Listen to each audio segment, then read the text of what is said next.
क्यों अपनी नींद और सुकून खराब करे? और खुदा का वास्ता है, बहुत हो चुकी है, मुझे अपनी मर्जी के मुताबिक जिंदगी गुजारने दो। आओ मैं तुम्हें तुम्हारा कमरा दिखाऊं। हाँ, मेरी डॉक्टर से बात हुई है, हॉस्पिटल जाना जरूरी है फरा। तौकीर मासूमा की बहुत इंसल्ट करता है और उसे धोखेबाज कहकर निकाल देता है।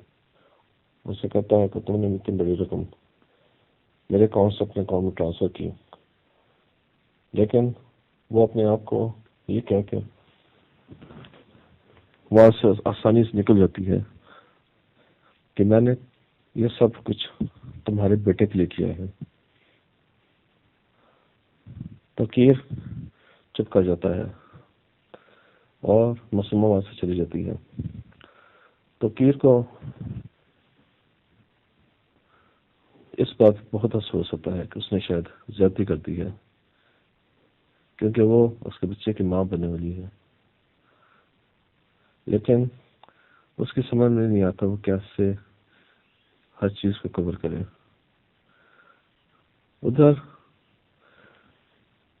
मासूमा अपने घर वापस आ जाती है और उसकी माँ से समझाती है कि तुम परेशान क्यों होती हो, तुम देखना कि तौकीर खुद तुम्हारे पास आएगा, क्योंकि मूसा की मौत के बाद अब उसके लिए अकलौती वारिस वही औलाद है जो तुम उसे देने जा रही हो। मासूमा इस बात को सोचती है, फिर उसे अपनी माँ की बात समझ आ जाती है।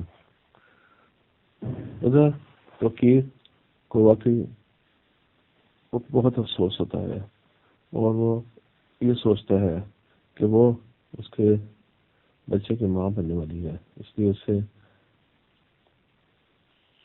उसे जरूर प्रोटेक्ट करना चाहिए।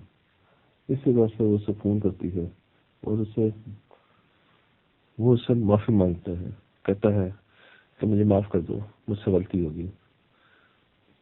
लेकिन मासूमा भी बहुत चालाक होती है, वो कुछ शराइत के बदले उसे माफी दे देती है। तौकीर उसे वापस अपने घर ले आता है, लेकिन उसकी पहली बीवी उसे बर्दाश्त नहीं करती। वो कहती है कि ये मेरे बेटे की कातिल है। तौकीर उसे समझाता है कि तुम अपने आप को कंट्रोल करो, ये मेरे बच्चे की माँ बनने वाली है, इसलिए मैं इसी किसी सूरत में भी अकेला नहीं छोड़ सकता। जब उसे पता चलता है कि ये चक्कर है तो वो और ज्यादा भड़कने लगती है।